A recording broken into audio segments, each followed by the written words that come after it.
Ассалаумағалейкум. Мен Жасұлан Сыздық және бүгін инвестициялық салықты қарастыратын боламыз. Қазақстанда жеке инвесторларға салық салу мәселесі салық кодексінің 341 бабында көрсетілген. Және ол жерде қазақстандық кассе биржасында қандай да эмитенттер тіркелсе, сол эмитенттердің акциясын біз алатын болсақ, ешқандай да салықтар біз төлемейміз. Яғни бұның бәрі өте жақсы. Өйткені көршілес елдерді алатын болсақ, ол жерде 5%-дан 15%-ның арасында таза табысқа шаққанда салық төленеді.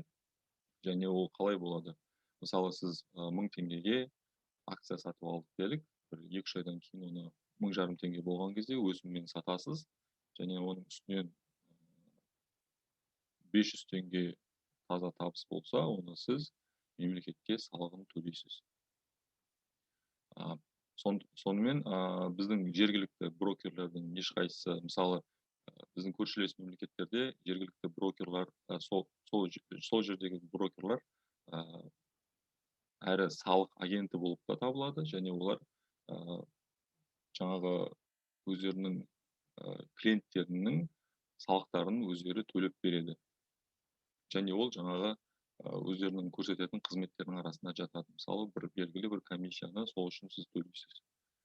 Ал бізде ондай мәселелер жоқ. Өздеріңіз көріп тұрғандай, ешқандай салық біз төлемейміз.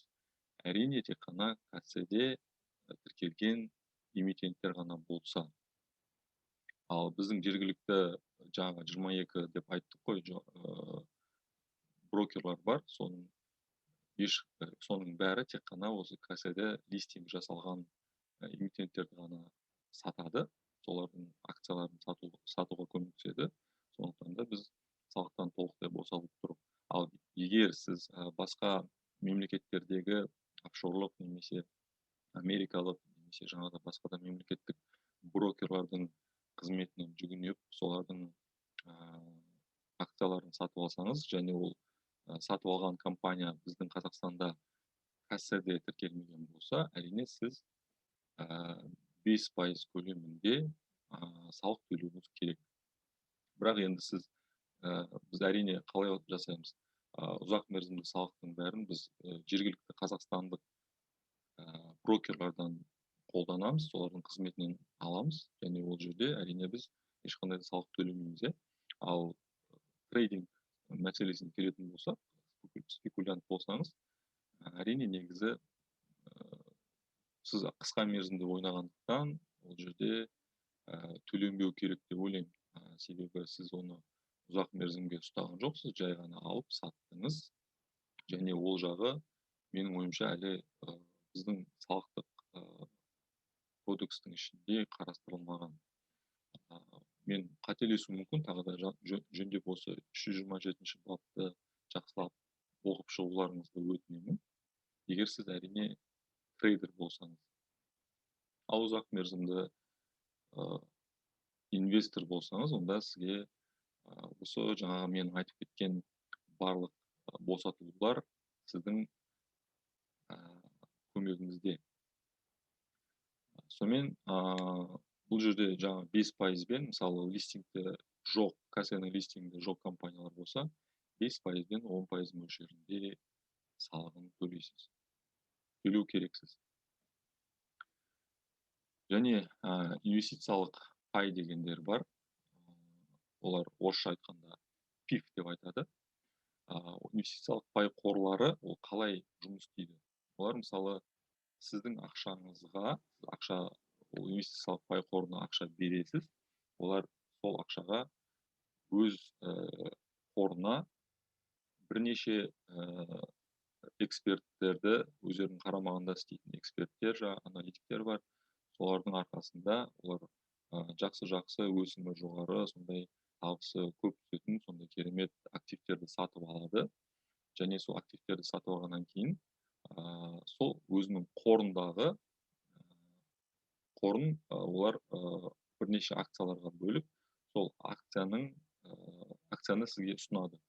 Сонда сіз қалай болады? Мысалы, ақшаны бұл қорға бердіңіз, сізге ол өзінің белгілі бір мөлшердегі акциясын берді, және сол компанияның өсуіне қарап сіз кәдімгідей өзіңіздің бірнеше пайыз үстемесін жыл сайын жаңағы фиксированный жыл сайын, ай сайын, квартал сайын алып отырасыз. Бұларды инвестициялық пай қоры дейді. Сонымен бұл жерде қалай болады? Инвестициялық пай қоры бұл көптеген инвесторлардың ақшаларын әртүрлі активтерге инвестициялау үшін басқаратын ұйымдар дейді.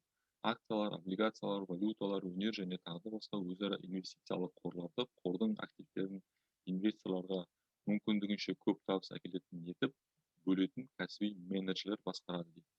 Пай қорының портфелі қор жарғысында көрсетілген инвестициялық мақсаттарға сәйкес құрылымдалған және сақталады дейді. Мен жаңа айтып өткеннің бәрі осы кітап жүзінде осылай аталады. Бұл жерде жаңағы түскен түсім, мысалы сіз $1000 берсеңіз, $1000 бір жылдың ішінде $1500 болса, үстіндегі $500 үшін сіз міндетті түрде 10% мөлшерінде салық төлеу керексіз. Бірақ тағы да айта кетейін, осы жақында ғана жергілікті брокерлерден мен тағы да сұраған болатынмын осы жайлы. Олар жалпы мәселеде былай айтты: ешқандай да біздің Қазақстанда инвестор үшін ешқандай да салық төленбейді. Сол брокерлерге сенейік, бірақ мынау 331 бапта салық кодексінде осылай жазылған екен. Сонымен 2025 жылы жалпы кірістерге жалпы бірдей декларациялау жүреді қазақстандықтардың бәріне. Ол жерде енді біз толықтай көрсетуіміз керек. Мүмкін сол сәттен бастап біз жаңағы пиктің бағалы қағаздарын ұстанушы болсақ және одан түскен пайда үшін біз төлеуіміз керек шығар. Өйткені мұның бәрі мөлдір болу керек. Өйткені 25 жылдан бастап біз жалпыға бірдей декларацияны толтыратын боламыз. Сонымен де қатар цифрлық активтерді шығаруға және олардың айналымына тыйым салынады дейді. Жаңағы бұл жерде криптовалюталарды айтып жатыр. Мысалы Қазақстан Республикасының аумағында қамтамасыз етілмеген цифрлық активтерді шығаруға және олардың айналымына тыйым салынады дейді. Бұл қалай? Оны біз қалай шығарамыз? Ол майнинг деген бар. Криптовалютада майн деледі. Оны ферма деп те атайды қазіргі адамдар. Бұл мысалы биткоиннің майнингі бар аппараты. Оны сатып алып қоясыз. Ол күніге сізге бірнеше сатош шығарып беріп отырады. Оны жаңағы цифрлық активтерді шығару деп аталады. Және оларды айналым дегені ол жаңағы Қазақстанның ішінде мысалы бірдеңкеге төлейсіз ғой, бірдеңке үшін. Мысалы бірдеңке сатып алдыңыз, машина сатып алдық дейік. Сол машина сатып алған адамда биткоин туралы жақсы біледі. Биткоинмен төлей сал дейді. Ал сізде биткоиніңіз бар, оны төлей салу мысалы бізде заңсыз екен, былай қарағанда. Салық тек сіздің тапқан кірісіңізге ғана салынуы тиіс. Егер сіз бағалы қағазды сату арқылы пайда тапсаңыз, яғни 500 теңгеге акция сатып алып 600 теңгеге сатсаңыз, оның пайдасы 100 теңге болады. Мысалы, ол қалай болады? Цифрлықта да, немесе акцияларда да, мысалы бағалы қағазда да, барлық активтерде ол қалай болады? Мысалы, сіз жаңа машинаны саттыңыз, машинаны сатқан кезде биткоин бағасы $35,000 болды.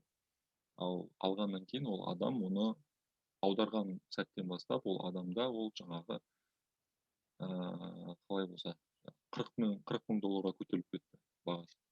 Және соның үстіндегі $5,000 үшін ол адам негізі салығын төлеу керек. Өйткені ол өсім. Сонымен қазақстандық инвесторларға керемет жеңілдік.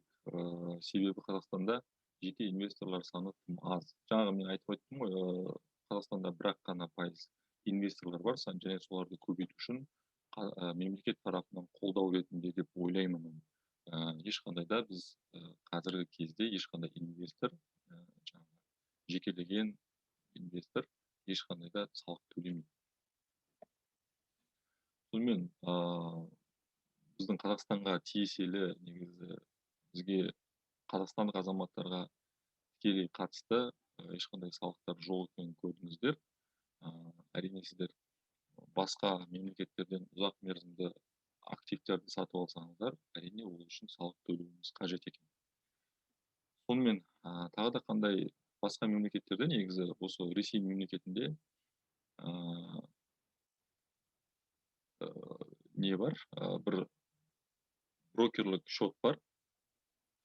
Ол брокерлік шот жаңағы салықтан босатылады. Мысалы, брокерлік шотта 1 миллион рубльға дейін салықтан босатылады. Ал 1 миллион рубльден асса, ол жерде салығын төлетеді. Және де жаңағы ол жерде ограничение дейді, өзінің нелер талаптары бар.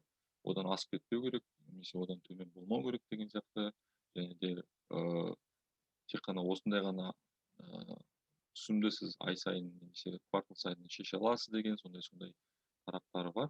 Бізге қазірше оның ешқандай қатысы жоқ. Бұл мен жай ғана қосымша ақпарат ретінде сіздерге айтып жатырмын. Болашақта Қазақстанда инвесторлар көбейіп, болашақта осылай Ресей мемлекеті сияқты бізде 5% пен 10%-ның арасында салық төлеп жататын болсақ, онда бұл осындай жаңағы инвесторлық шот ашылады. Ондай шоттар бар, негізі практикада бар, жұмыс істеп жатыр. Және көптеген жаңағы стартаперлар, жаңағы көптеген енді бастап жатқан, бірінші қадамын басып жатқан инвесторлардың бәрі осы шотпен жұмыс істегенді ұнатады. Сонымен бұл сабақ соңына жетті. Барлықтарыңызға рахмет. Бәрін жазып алып, бәрін осы жаңағы баптарды бір қайталап оқып шығуларыңызды сұраймын. Сонымен сау болыңыздар.